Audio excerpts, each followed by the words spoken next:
Hi, I'm Elsabie from elsabiesmith.com. In this module, we will learn what chakras are and how they can be used for healing. We'll also learn what energy lines are and how these energy lines in your body impact on your physical health. You'll discover other forms of wave energy that can be used in healing, such as colors and sound. Do you know why it's important to have an alkaline diet? And what that means in practical terms? Do you believe it's true that crystals can heal your body? Do you know how distance healing works? We'll also discuss exciting new developments, such as protection of your body against radiation and med beds. Who is the healer? Let me ask you, do you believe that spiritual healers can heal people? Do you believe that the body can heal itself?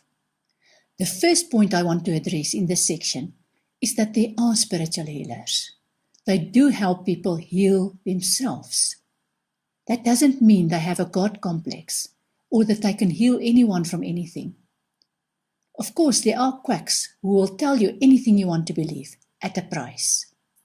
How do you know if they will help you? Firstly, you use your own gut feel.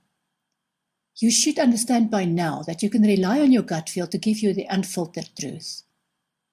You can also rely on word of mouth. There's a saying in the marketing world, if a client is satisfied, they will tell 5 people. If a client is not satisfied, they will tell 15 people. Listen, explore, and make up your own mind. Of course, there are people who choose not to be healed. Why would anyone remain in pain? These people gain more from being unwell than from being well. For example, they get more attention when they are unwell, and that keeps loneliness at bay.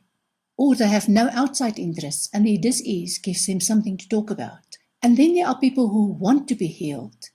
And you can bring them together with healers who have a strong healing ability, and then they die anyway. Does that mean the healing has failed? On the contrary. Remember, your physical body reflects your spiritual body. When your physical body shows signs of healing, this means that the spiritual healing has already taken place, and the spiritual healing is now reflected in the physical healing. Also, remember that your spirit inhabits your physical body for the duration of this lifetime. This life is part of a journey, and not the be-all and end-all. It's always possible that a client experiences healing in this dimension so that they can continue their eternal journey with a healed spirit. Is spiritual healing then a waste of time? You can only express an opinion on that once you've experienced it. So here's a question for you. Have you experienced spiritual healing?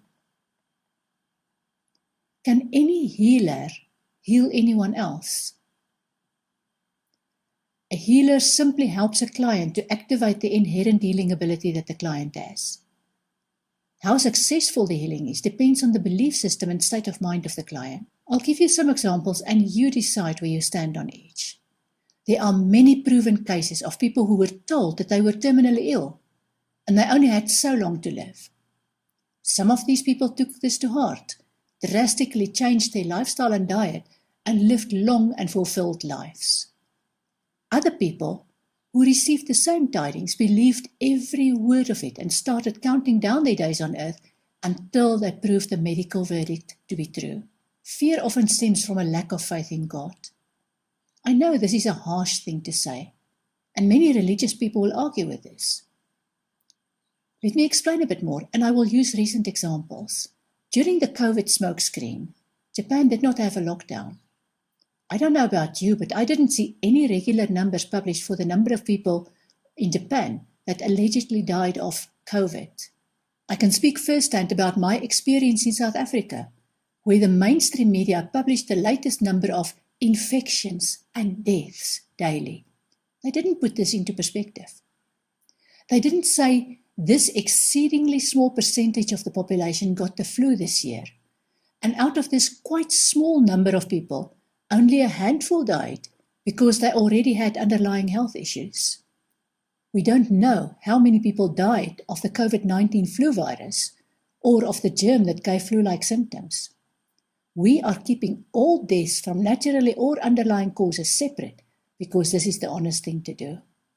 Nope, Instead, people would tell you that they don't believe in miracles. They didn't even notice the miracle of an entire country not having a single case of the flu for a year.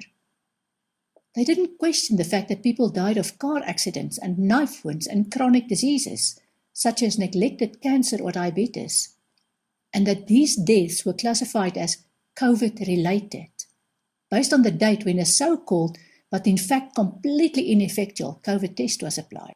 People, including educated people and medical specialists, had no issue believing this sleight of hand stuff. But they struggle to believe in spiritual healing. They would rather earn their badge of, I survived COVID, whatever that means, than take responsibility for their own immune system. I want to relate to you a powerful experience that I had many years ago when I started doing spiritual healing. I was living in England and I hired a lady to decorate or paint my house inside. She told me that she only decorated or painted inside because she had constant backache and couldn't manage to go up and down a ladder and stretch on outside walls all day. I offered her a healing session and she accepted because she was curious. I started off by getting her into a relaxed state and then used my hands to scan her back to identify where the hot spots were. The next moment, I was gently pushed aside by an entity who was in the room.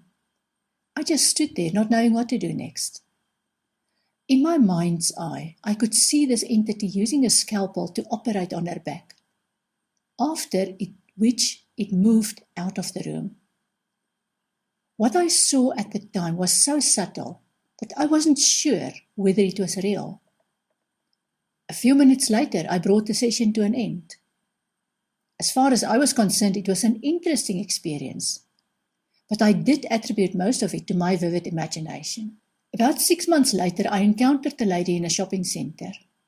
She was quite excited and told me that since her experience with me, she had not had any backache. Then I became a true believer. I've since then facilitated some in-person healing and distance healing. It's clear to me that people who believe that they can be healed and will become part of the healing process are in a far better position to be healed. However, I also passionately believe that all healing is in God's hands, and healers do not play God.